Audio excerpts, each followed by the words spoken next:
রাষ্ট্রপতি নির্বাচনের চূড়ান্ত তারিখ ঘোষণা করেছে ইসি।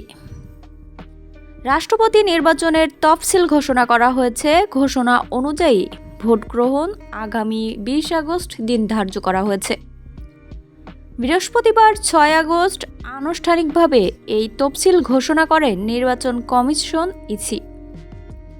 ইসির সচিব জানান, রাষ্ট্রপতি নির্বাচন আইন 1991-এর 5-3 ধারা অনুযায়ী প্রধান নির্বাচন কমিশনার স্পিকারের সঙ্গে আলোচনা সাপেক্ষে এই সময়সূচি চূড়ান্ত করেছেন। নির্বাচন কমিশনের নিজস্ব ভবন ও জাতীয় সংসদ অধিবেশনে নির্ধারিত সময় অনুযায়ী সার্বিক নির্বাচনী প্রক্রিয়া সম্পন্ন হবে। তিনি জানান, তফসিল অনুযায়ী মনোনয়নপত্র দাখিল 13 আগস্ট বৃহস্পতিবার সকাল 10টা থেকে বিকাল 4টা পর্যন্ত নির্বাচন কর্মকর্তার কার্যালয়ে উপস্থিত হতে হবে। মনোনয়নপত্র যাচাই বাছাই 16 আগস্ট রোববার সকাল 10টা থেকে ইসি ভবনে। প্রার্থিতা প্রত্যাহারের শেষ দিন 18 আগস্ট মঙ্গলবার বিকাল 4টা পর্যন্ত। ভোট গ্রহণের তারিখ ও সময় 20 আগস্ট বৃহস্পতিবার দুপুর 2টা থেকে বিকাল 5টা পর্যন্ত জাতীয় সংসদের অধিবেশন কক্ষে।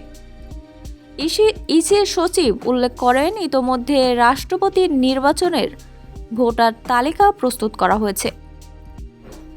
নির্বাচনের ভোটার তালিকার সময়সূচি ঘোষণার পর কমিশনের পরবর্তী প্রশাসনিক কার্যক্রম ধারাবাহিকভাবে পরিচালিত হবে। আপাতত কেবল নির্বাচনের তফসিলই প্রকাশ করা হলো। পরবর্তীতে হালনাগাদ সহ তথ্য ও অগ্রগতি আনুষ্ঠানিকভাবে গণমাধ্যমকে জানিয়ে দেওয়া হবে বলে জানান সচিব। এর আগে আজ সকালে নির্বাচন কমিশনের সিনিয়র সচিব আক্তার আহমেদ জানান, জাতীয় রাষ্ট্রপতি নির্বাচনের জন্য ভোটার তালিকা নির্বাচন কমিশনে পাঠায় সংসদ সচিবালয়। তালিকা পাওয়ায় রাষ্ট্রপতি নির্বাচনের তফসিল বা তারিখ ঘোষণা করবেন। জানা যায়, সংসদ সদস্যের গোপন ভোটের মাধ্যমে রাষ্ট্রপতি নির্বাচিত হবেন। এই ভোটে রিটার্নিং অফিসারের দায়িত্ব পালন করবেন প্রধান নির্বাচন কমিশনার এএমএম নাসির উদ্দিন।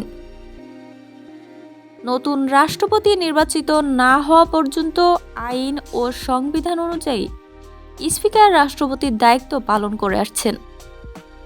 এর আগে গত 24 জুলাই দেশের 22তম রাষ্ট্রপতি মোহাম্মদ শাহাবুদ্দিন পদত্যাগ করেন। এরপর 23তম রাষ্ট্রপতি নির্বাচনের প্রস্তুতি শুরু করেছে ইসি। নিয়ম অনুযায়ী সংসদের স্পিকারের সঙ্গে ইতোমধ্যে বৈঠকও করেছেন প্রধান নির্বাচন commissioner CEC am Nasir Uddin. উল্লেখ্য, রাষ্ট্রপতি নির্বাচনে কেবল সংসদ সদস্যরা ভোট দিয়ে থাকেন। তাই তাদের তালিকা নিয়ে ভোটার তালিকা প্রকাশ করে ইসি।